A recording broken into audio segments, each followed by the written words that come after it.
A primavera está a chegar e com ela novos ritmos de leitura. Leia artigos de opinião e receba acesso antecipado a todos os episódios de Podcast Plus. Acompanhe a atualidade ao minuto. Assine hoje o Observador com até 58% de desconto e habilite-se a ganhar uma tote bag e um voucher da Livraria Almedina. Tudo em observador.pt. São 8h01.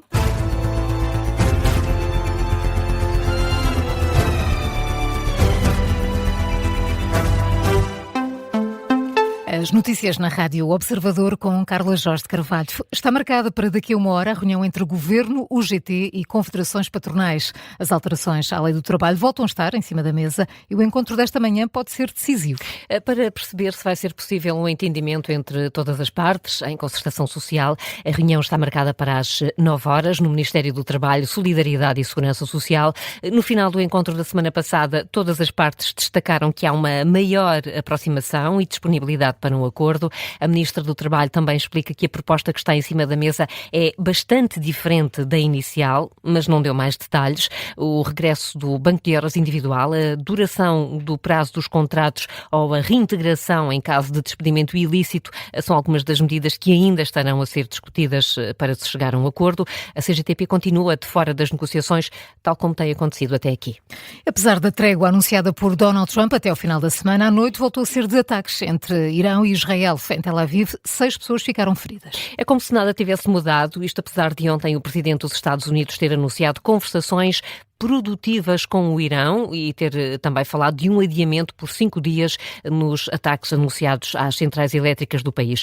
Teherão já veio responder com uma versão contrária e por isso, João Gama, a troca de ataques continua. E atingiu na última hora o coração de Israel. Tel Aviv foi atingida esta madrugada por mísseis iranianos que continham 100 quilos de explosivos. Pelo menos 6 pessoas ficaram feridas, vários edifícios e veículos ficaram danificados e, de acordo com o que conta o exército israelita, apesar das imagens dramáticas que o ataque causou, os feridos são apenas ligeiros. No reverso da moeda, Israel realizou uma sequência de ataques em larga escala contra o Irão, atingiu 50 infraestruturas do regime, entre as quais sistemas de defesa aérea e centros de comando da Guarda Revolucionária Islâmica. O Bahrein informou também esta manhã que o exército extinguiu um incêndio depois de um ataque iraniano. Não há, para já, vítimas deste ataque. As forças de defesa do país interceptaram desde o início da guerra, Carla, 300 drones e 150 mísseis. E são ataques que podem mesmo alastrar-se. João, o Wall Street Journal escreve hoje que a Arábia Saudita e os Emirados Árabes Unidos estão cada vez mais perto de se juntarem à guerra. Ao lado, claro, dos Estados Unidos da América, são 2 dos países que têm sido alvo de ataques iranianos, principalmente contra as instalações de energia. Fontes ouvidas pelo Wall Street Journal adiantam que o príncipe herdeiro saudita, Mohammed bin Salman, está perto de tomar uma decisão de se juntar aos ataques contra o Irão. Diz mesmo que é uma questão de tempo. Já os Emirados Árabes Unidos estão a discutir se devem enviar as Forças Armadas para o conflito e estão contra a possibilidade de um cessar-fogo que deixe parte da capacidade militar do Irão intacta. João Gama, com as atualizações no terreno, onde nada mudou, apesar das declarações de Donald Trump, o Presidente dos Estados Unidos fala em conversas produtivas com o Irão. Teherão nega, fala em fake news e numa tentativa norte-americana de fazer baixar o preço do petróleo. Na análise a estas versões contraditórias, o Tenente-General Marco Sorronha afirma que o mais importante é os canais diplomáticos manterem-se abertos.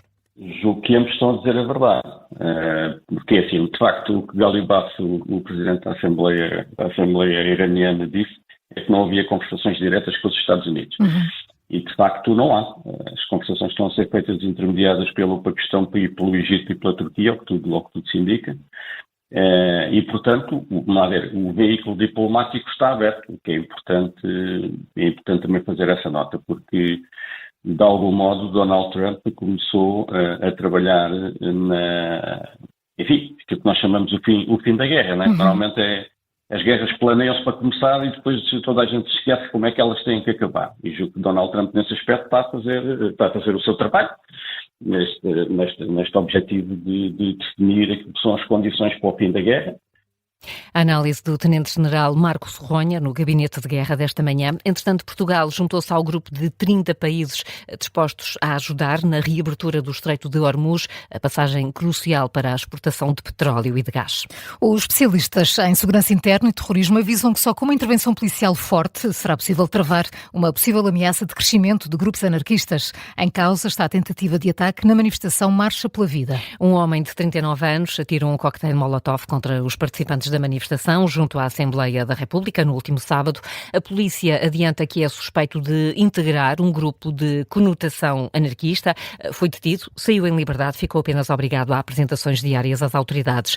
Os especialistas em segurança interna e terrorismo, ouvidos pelo Observador, afirmam que é preciso uma intervenção policial forte para travar a atividade destes grupos cuja orgânica e objetivos são difíceis de identificar, como explica o jornalista Miguel Pinheiro Correia.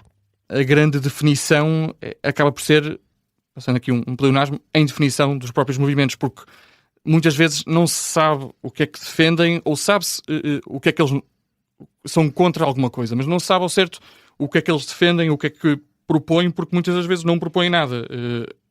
Eles defendem esse caos, essa tal anarquia, que depois também se transporta para os próprios grupos, que não têm líderes definidos, como tivemos noutros grupos, por exemplo, de extrema-direita.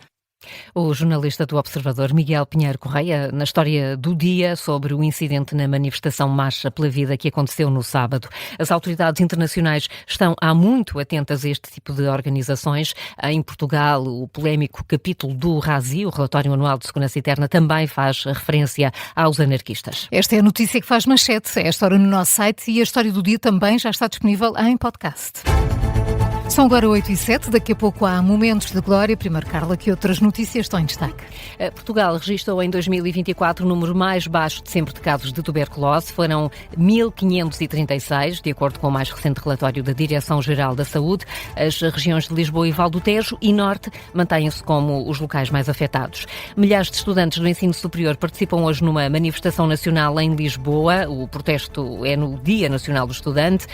Pedem um ensino gratuito também, mais alojamento e melhores condições para estudar. A manifestação começa às 2 da tarde, parte do Recio. Os estudantes vão marchar depois até à Assembleia da República. Os 4 detidos na Operação Lumen conhecem hoje as medidas de coação. Em causa estão alegados crimes económicos em contratos para a instalação de iluminação de Natal. Os arguidos são suspeitos de crimes como corrupção ativa e passiva, participação económica em negócio, abuso de poder e associação criminosa.